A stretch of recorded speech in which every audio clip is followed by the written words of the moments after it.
all MBPSC aspirants. Today we are going to take topic about pluralism. आज जो हम यहाँ पर टॉपिक कवर करने वाले हैं, हम बहुलवाद वाले टॉपिक को कवर करेंगे। यहाँ पर जो हम पढ़ रहे हैं लास्ट बुलेट, इसके अंदर राष्ट्र निर्माण की समस्याओं के अंदर हमको यहाँ पर बहुलवाद वाला टॉपिक को कवर करना है। यहाँ पर जो है प्रॉब्लम्स ऑफ नेशन बिल्डिंग के अंदर हम प्लूरलिज्म वाले टॉपिक को कवर कर रहे हैं।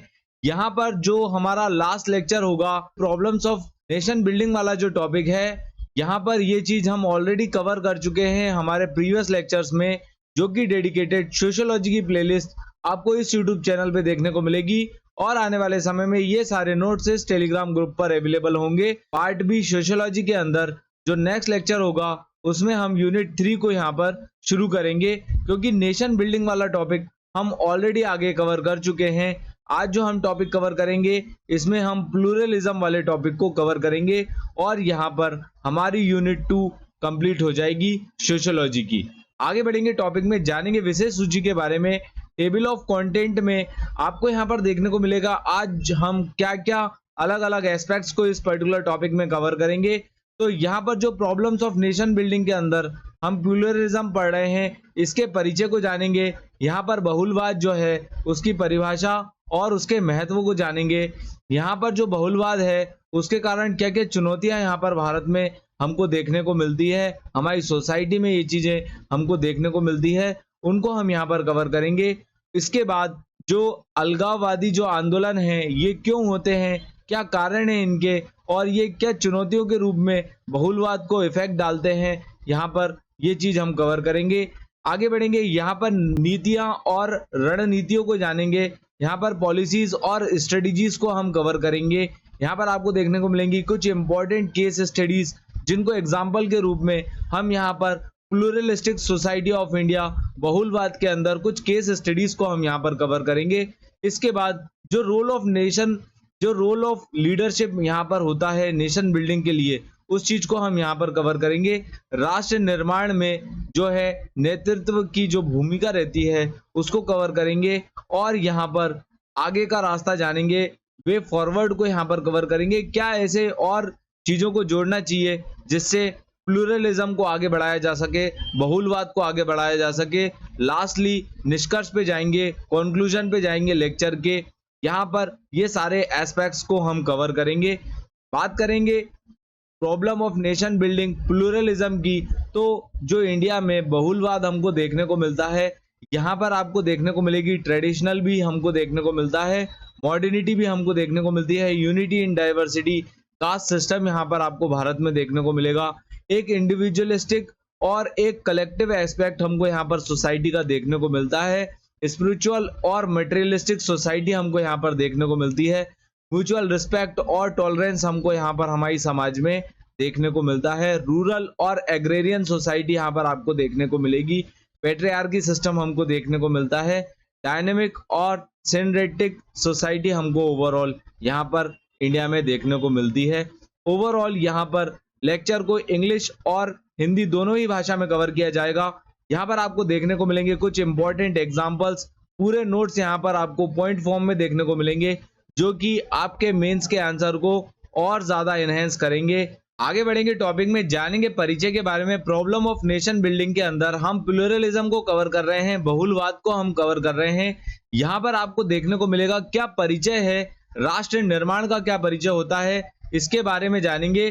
तो यहाँ पर आपको देखने को मिलेगा the process of constructing structuring nation identity. यहाँ पर एक राष्ट्र की आइडेंटिटी की बात हो रही है और यहाँ पर जो है गवर्नमेंट की पावर्स का इस्तेमाल करके, यहाँ पर स्टेट की पावर्स का इस्तेमाल करके, एक जो सेंट्रल गवर्नमेंट और स्टेट गवर्नमेंट है उसको यहाँ पर स्टेट की परिभाषा दी है।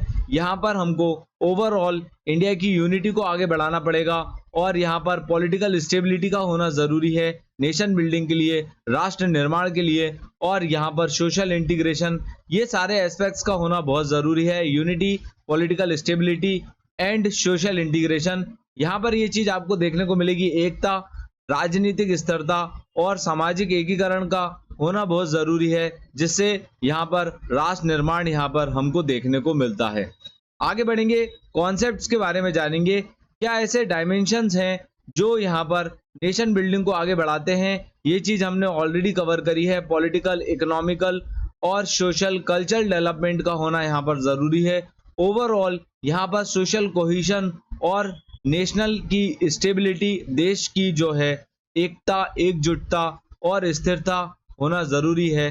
तभी ओवरऑल यहाँ पर नेशन बिल्डिंग होगी, यहाँ पर राष्ट्र निर्माण होगा। इसके अंदर जब हम बहुलवाद को समझेंगे तो ओवरऑल आपको पूरा की पूरा टॉपिक समझ में आएगा। प्रॉब्लम ऑफ नेशन बिल्डिंग के अंदर हम प्लूरलिज्म को, बहुलवाद को किस तरीके से जो है कवर करेंगे।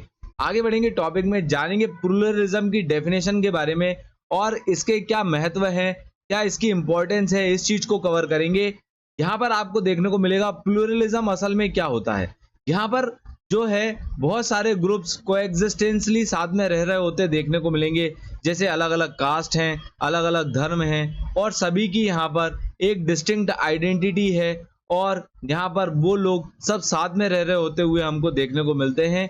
यूनिटी इन डाइवर्सिटी की बात हमको भारत में देखने को मिलती है, जो यहाँ पर दिखाती है क्या पॉलिटिकल प्रोसेस है भारत की और ओवरऑल यहाँ पर कल्चर का क्या रोल प्ले होता है पूरे इंडिया की एक सोसाइटी और कल्चर को डेवलप होने में और एक बहुलवाद नेशन बनने में, क्या इनका सबका रोल है। ये चीज हमको देखने को मिलती है, इसी चीज को ही बहुलवाद कहा जाता है। यहाँ पर इंडिया की जो प्लूरलिस्टिक सोसाइटी है, जो बहुलवादी समाज है, यहाँ पर आपको एक डाइवर्स एथनिसिटी देखने को मिलेगी। अलग अलग रिलीजन, अलग अलग भाषाएं और अलग अलग कास्ट ग्रुप का एक ओवरऑल सभी के बीच में आपको एक यूनिटी देखने को मिलेगी। सभी लोग एक पर्टिकुलर कंट्री, लैंड, इंडिया में रह रहे साथ में देखने को मिलते हैं। यहाँ पर जो डाइवर्सिटी है, यहाँ पर अपॉर्चुनिटी भी देखने को मिलती है भारत में और कई बार हमको ये चैलेंज के फॉर्म में, दंगे फसाद के फॉर्म में या सांप्रदायिक दंगे जो होते हैं उनके फॉर्म में भी देखने को मिलती है, जो कि एक चुनौती का कारण यहाँ पर दिखता है। आगे बढ़ेंगे टॉपिक में, यहाँ पर हम जानेंगे चैलेंजेस क्या हैं बहुलवाद के, जो कि चुनौतियों के रूप में राष्ट्र निर्माण में यहाँ पर सामने आते हैं। उन चीजों को हम यहाँ पर कवर करेंगे। यहाँ पर देखने को मिलेगा इंडिया की जो एथनिक कल्चरल डाइवर्सिटी है, वहां पे कई सारे चैलेंजेस भी हमको देखने को मिलते हैं। नेशन बिल्डिंग में यहाँ पर डिफरेंट ग्रुप्स जो है कई बार कॉन्फ्लिक्ट के रूप में, यहाँ पर एक विरोधी के रूप में भी एक दूसरे को देखते हैं और यहाँ पर एक कंपटीशन होता है रिसोर्सेस के लिए, रिकॉग्नाइजेशन के लिए, रिप्रेजेंटेशन के लिए। ये चीज हमको आए दिन न्यूज में देखने को मिलती है। एग्जाम्पल के तौर पे इसको समझेंगे तो यहाँ पर आपको देखने को मिलेंगे कई बार यहाँ पर tribal movements north east India में हमको देखने को मिलते हैं। मणिपुर जल रहा है, इस टाइप की न्यूज आपने कईयों बार सुनी होगी, जो डे टू डे लाइफ में हमको देखने को मिलती है। यहाँ पर लिंग्विस्टिक कॉन्फ्लिक्ट भी हमको देखने को मिलता है। ये लोग डिमांड कर रहे हैं स्टेट्स की on the basis of language. यहाँ पर ये चीज भी हमको कई बार देखने को मिलती है, क्योंकि एग्जाम्पल के रूप में यहाँ पर तेलुगु स्पीकिंग स्टेट आंध्र प्रदेश 1953 में यहाँ पर पहली बार जो लिंग्विस्टिक स्टेट बना था लैंग्वेज के आधार पे, ये चीज हमने देखी। यहाँ पे भी उस समय पे कई सारे कॉन्फ्लिक्ट्स देश के सामने आए थे। रिलीजियस डाइवर्सिटी की बात करेंगे, यहाँ पर धार्मिक विविधता की बात करेंगे तो यहाँ पर आपको देखने को मिलेगा कईयों बार कम्युनल कॉन्फ्लिक्ट हमको देखने को मिलते हैं, सांप्रदायिक दंगे यहाँ पर हमको देखने को मिलते हैं, जो यहाँ पर हमारी सोशल हार्मोनी है, यहाँ पर जो सामाजिक सद्भाव है और राष्ट्रीय एकता है उसको खत्म करते हुए यहाँ पर हमको देखने को मिलते हैं। यहाँ पर ये चीज दर्शाती है रिलीजियस डाइवर्सिटी किस रूप से जो है एक चुनौती का कारण यहाँ पर बनती है बहुलवाद के सामने। धार्मिक विविधता किस तरीके से जो है चुनौती का कारण बन सकती है बहुलवाद के सामने। एग्जाम्पल से जब हम इसको समझेंगे तो यहाँ पर आपको देखने को मिलेंगे जो सांप्रदायिक दंगे हुए थे गुजरात के 2002 के, ये चीज इसका एक बढ़िया एग्जाम्पल है। यहाँ पर एंटी सिख राइट हुए थे, यहाँ पर जो धर्म विरोधी में आपको देखने को मिलेंगे एंटी सिख राइट्स 1984 के। यहाँ पर एक थ्रेट हमको देखने को मिलता है जो नेशन बिल्डिंग के लिए एक सामने आता है। यहाँ पर जो रिलीजियस टेंशंस के रूप में हमको देखने को मिलती है रिलीजियस डाइवर्सिटी, धार्मिक विविधता किस रूप से यहाँ पर एक चुनौती के फॉर्म में देश की बहुलवाद को एक चुनौती प्रदान कर सकती है, ये चीज को हमने यहाँ पर कवर किया।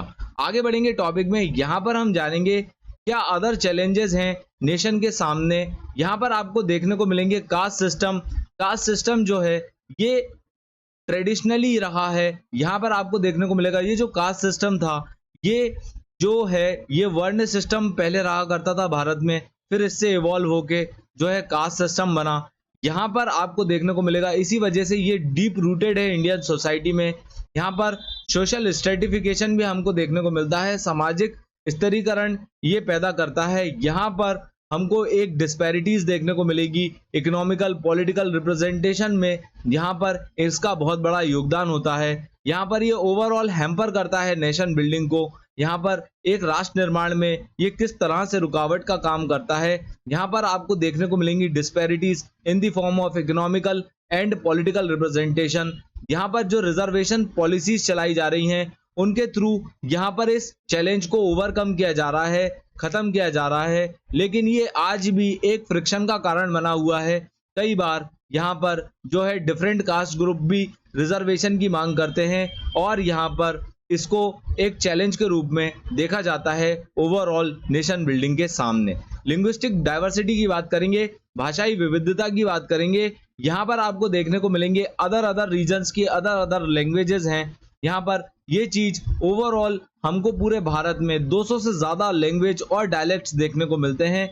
हमारे संविधान में 22 लैंग्वेजेस जो हैं, कॉन्स्टिट्यूशनल लैंग्वेजेस हमारे संविधान में जो हमको देखने को मिलती हैं वो टोटल 22 लैंग्वेजेस हैं। और यहाँ पर एक चैलेंज का कारण भी ये चीज हमको देखने को मिलती है, क्योंकि अगर हम हिंदी को नेशनल लैंग्वेज बनाएंगे तो यहाँ पर एक वॉलेंट ऑपोजिशन हमको देखने को मिलता है non Hindi speaking states, specially Tamil Nadu and Kerala. और यहाँ पर जो लिंग्विस्टिक स्टेट्स बने, तेलुगु भाषा पे आधारित आंध्र प्रदेश बना 1953 में और तेलंगाना बना 2014 में। ये चीज दिखाता है यहाँ पर tension between linguistic identity and national integration को।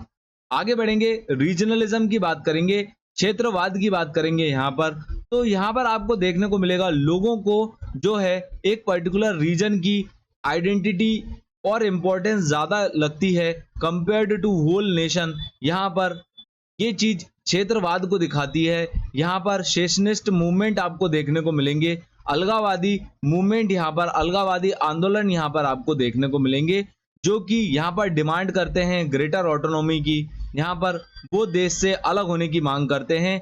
एग्जाम्पल के रूप में यहाँ पर आप लिख सकते हैं मूवमेंट्स इन कश्मीर, पंजाब, जो कि पंजाब में आपको मोर और लेस यहाँ पर खालिस्तान मूवमेंट आए दिन जो है न्यूज में हमको देखने को मिलता है। नॉर्थ ईस्ट रीजन की बात करेंगे तो यहाँ पर ये भी एक चैलेंज के रूप में भारत की नेशन बिल्डिंग के रूप के सामने यहाँ पर खड़ा होते हुए हमको देखने को मिलता है। यहाँ पर राष्ट्र निर्माण के प्रयासों में महत्वपूर्ण चुनौतियों को जो है क्षेत्रवाद पेश करता है। यहाँ पर हमने भाषाई विविधता और जाति विविधता के साथ क्षेत्रवाद को कवर किया।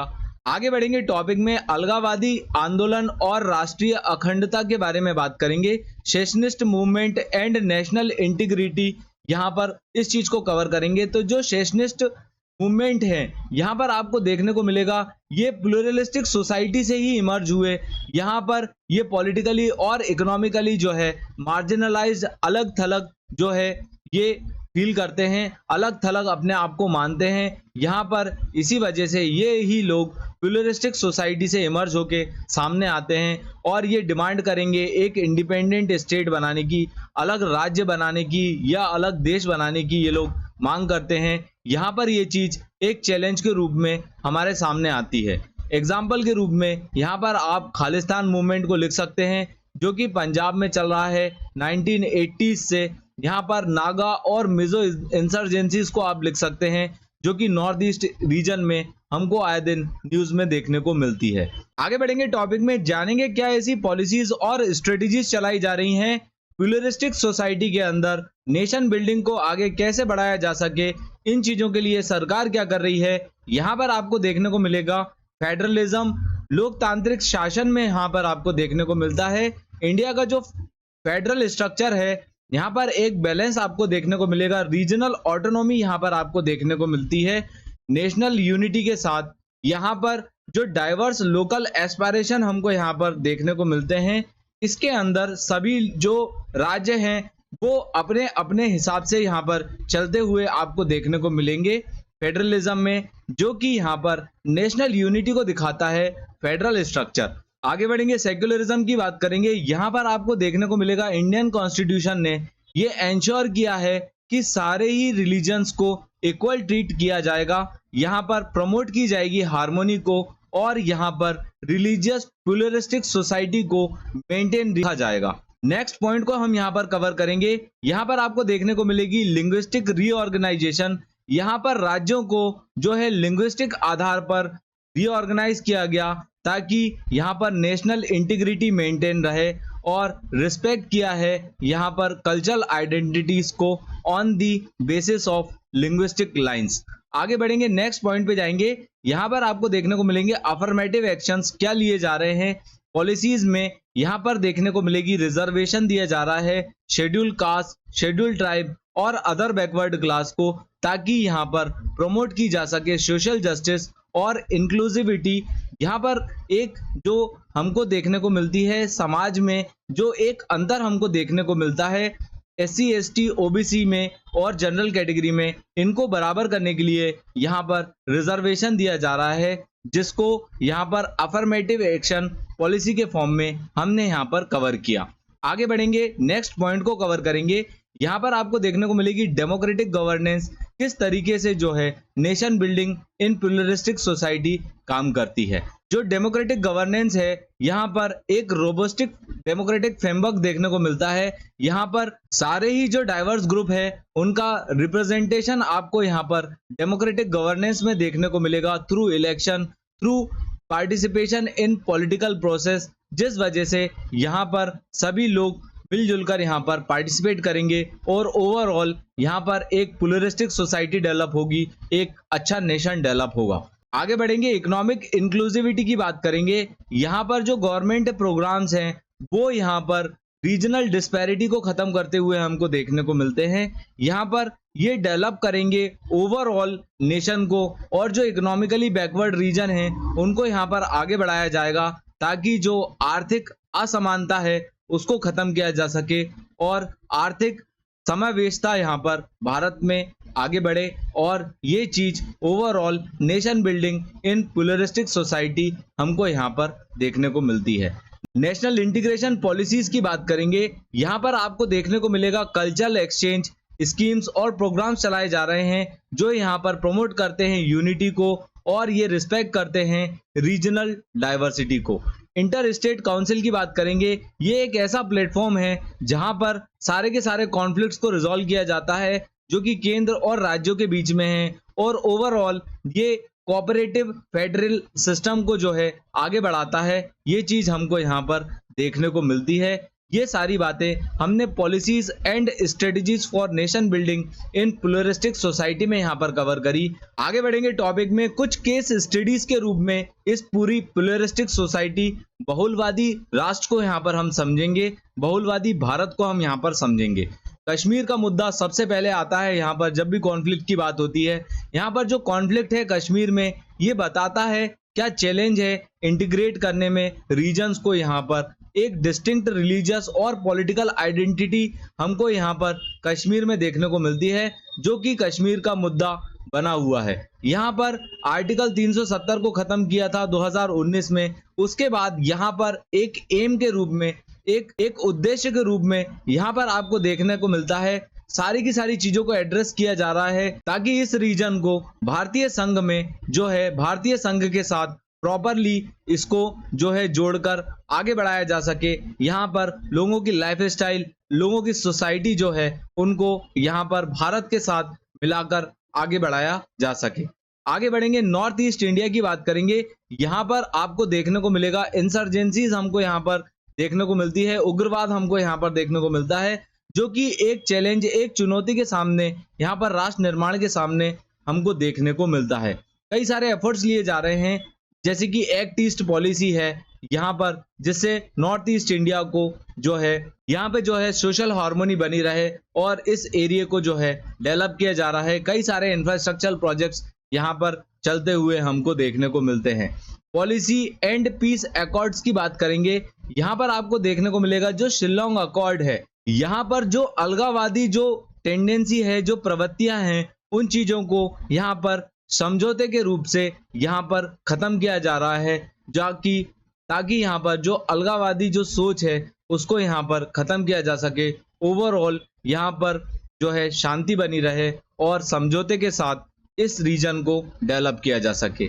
आगे बढ़ेंगे, एक केस स्टडी को जानेंगे जो कि श्रीलंका में हमको देखने को मिलती है। यहाँ पर एक फेलियर हमको श्रीलंका में देखने को मिलता है। इन लोगों ने तमिल माइनॉरिटी को जो है प्रॉपरली प्रोटेक्ट करके नहीं रखा। यहाँ पर एक सिविल वॉर के रूप में ये चीज हमको श्रीलंका में देखने को मिलती है, जिससे भारत को एक सीख मिलती है कि किस तरह से जो है प्लूरलिज्म को, बहुलवाद को यहाँ पर मैनेज करना होगा और यहाँ पर हमको प्रिवेंट करना होगा कॉन्फ्लिक्ट्स को। यहाँ पर जो भी एक संघर्ष के रूप में हमारे सामने आता है उससे हमको किस तरीके से जो है उसका समाधान निकालना होगा, ये चीज हमको यहाँ पर श्रीलंका के एक नेगेटिव एस्पेक्ट से हमको देखने को मिलती है। तुलना करने पर ये चीज हमको देखने को मिलती है। आगे बढ़ेंगे, टॉपिक में जानेंगे role of leadership in nation building के बारे में। यहाँ पर राष्ट्र निर्माण में नेतृत्व की क्या भूमिका रहती है। तो यहाँ पर एग्जाम्पल के रूप में आपको बहुत ही बढ़िया कैरेक्टर जवाहरलाल नेहरू जी देखने को मिलेंगे, जिन्होंने यहाँ पर प्रमोट किया है idea of unity in diversity, जो कि एक क्रूशियल रोल प्ले करती है यहाँ पर मैनेज करने में प्लूरलिज्म को। यहाँ पर आपको देखने को मिलेगा बहुलवाद के प्रबंधन में ये चीज बहुत महत्वपूर्ण भूमिका निभाती है। यहाँ पर जो पॉलिसीज हैं जैसे कि नॉन अलाइन मूवमेंट, ये हेल्प करता है इंडिया को मेंटेन करने में, उसकी संप्रभुता, सोवरेनिटी, और यहाँ पर फोकस किया है नेशन बिल्डिंग में विदाउट एक्सटर्नल प्रेशर, जो कि चीज हमको हिस्ट्री में कोल्ड वॉर के दौरान हमको ये चीज देखने को मिलती है। यहाँ पर role of leadership in nation building को हमने यहाँ पर कवर किया। आगे बढ़ेंगे, टॉपिक में जानेंगे वे क्या ऐसे कदम और उठाने होंगे जिससे एक इंक्लूसिव नेशन बिल्डिंग हो पाए। राष्ट्रीय पहचान को बढ़ावा देना होगा, फॉस्टरिंग नेशनल यूनिटी, इसके अंदर यहाँ पर प्रमोट करना होगा प्लूरलिज्म को। और यहाँ पर इक्वली इम्पोर्टेंट यहाँ पर ये है कि सभी को यहाँ पर नेशनल आइडेंटिटी को ओवरऑल यहाँ पर बढ़ाना होगा, ना कि कास्ट, रीजन, लैंग्वेज और पर्टिकुलर रिलीजन को। यहाँ पर एक ओवरऑल सोसाइटी को डेवलप करना पड़ेगा, तभी यहाँ पर हम राष्ट्रीय पहचान को बढ़ावा दे पाएंगे। ये चीज हमको यहाँ पर वे फॉरवर्ड में देखने को मिलती है। इकोनॉमिक डेवलपमेंट करना होगा, यहाँ पर एक इक्विटेबल इकोनॉमिक डेवलपमेंट करना होगा, ताकि ये जो गैप आ रहा है डिफरेंट कम्युनिटीज में, डिफरेंट रीजन में, जैसे कि अगर हम कंपेयर करें तो यहाँ पर अलीराजपुर को आप कंपेयर कर सकते हो इंदौर से, या आप भोपाल को कंपेयर कर सकते हो मुंबई से। ये चीज दिखाता है कि क्या अंतर है यहाँ पर इकोनॉमिक डेवलपमेंट का। इस वजह से एक इक्विटेबल इकोनॉमिक डेवलपमेंट करना होगा, ये गैप को फिलफिल करना होगा, ताकि डिफरेंट कम्युनिटीज के बीच में यहाँ पर इस चीज को हम ओवरकम कर सकें। यहाँ पर इकोनॉमिक डेवलपमेंट के माध्यम से यहाँ पर एक ओवरऑल इंक्लूसिव नेशन बिल्डिंग में ये चीज किस तरह से सहारा बनेगी, इस चीज को हमने यहाँ पर कवर किया, जिससे यहाँ पर जो भी फ्रिक्शन होता है रिसोर्सेस के कारण, जो भी कंपटीशन होता है संसाधन की कमी के कारण, ये चीज हमको यहाँ पर आर्थिक विकास के रूप में देखने को मिलती है, जो हमको यहाँ पर स्ट्रॉन्ग करनी होगी, स्ट्रेंथन करनी होगी। यहाँ पर स्ट्रेंथन करना होगा डेमोक्रेटिक इंस्टीट्यूशंस को, यहाँ पर ओवरऑल डेमोक्रेटिक फ्रेमवर्क को भी स्ट्रेंथन करना होगा, ताकि जो डाइवर्स ग्रुप हैं वो यहाँ पर अपना रिप्रेजेंटेशन कर सके, यहाँ पर वो अपने आप को जो है रिप्रेजेंट कर सकें, और ओवरऑल यहाँ पर एकता को बढ़ावा दिया जा सके। यहाँ पर हम देखेंगे एजुकेशन और अवेयरनेस के फॉर्म में, तो यहाँ पर आपको देखने को मिलेगा नागरिक शिक्षा, सिविक एजुकेशन को यहाँ पर बढ़ावा दिया जाना चाहिए। यहाँ पर इंपॉर्टेंस बतानी चाहिए बहुलवाद की और टॉलरेंस की, ताकि यहाँ पर कम्युनल टेंशन, सांप्रदायिक जो एक तनाव जो हमको देखने को मिलता है, ये चीज कम हो सके, और ओवरऑल नेशन बिल्डिंग, यहाँ पर नेशन इंटीग्रेशन हमको यहाँ पर देखने को मिले। आने वाले समय में इन सारी चीजों पे कई सारे स्टेप्स लिए जाएंगे, और अभी भी इस चीज को लेकर सरकार जो है काम कर रही है, ये चीज हमको देखने को मिलती है। आगे बढ़ेंगे, लास्टली हम हमारे लेक्चर को कंक्लूड करेंगे। तो यहाँ पर जो राष्ट्र निर्माण में बहुलवाद है, इसके हमने दोनों ही आयाम देखे, अपॉर्चुनिटीज को भी कवर किया, चैलेंजेस को भी हमने यहाँ पर कवर किया। यहाँ पर आपको देखने को मिलेगी इंडिया की डाइवर्सिटी, जो कि रिचनेस इन कल्चर और इनोवेशन को दिखाती है। यहाँ पर अगर हमने इसको प्रॉपरली मैनेज नहीं किया तो यहाँ पर जो है देश विभाजन हमको देखने को मिल सकता है।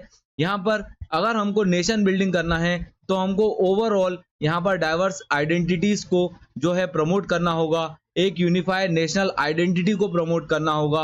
यहाँ पर आपको देखने को मिलेगी कई सारी जो पॉलिसीज हैं, फेडरलिज्म, सेक्युलरिज्म और एक अफर्मेटिव एक्शन यहाँ पर ओवरऑल लेना पड़ेगा, ताकि हम हमारे जो प्लूरलिस्टिक सोसाइटी है, बहुलवाद है, उसको एक पॉजिटिव रूप से नेशन बिल्डिंग में लगा सकें, ना कि देश को तोड़ने में। ये चीज ओवरऑल हमने यहाँ पर कवर करी। अगर आपको हमारा कंटेंट पसंद आया है तो आप इसको प्लीज लाइक कीजिए, आप अपने फ्रेंड्स के साथ इसको शेयर कर सकते हैं। Thanks for watching, please subscribe our channel. Thank you.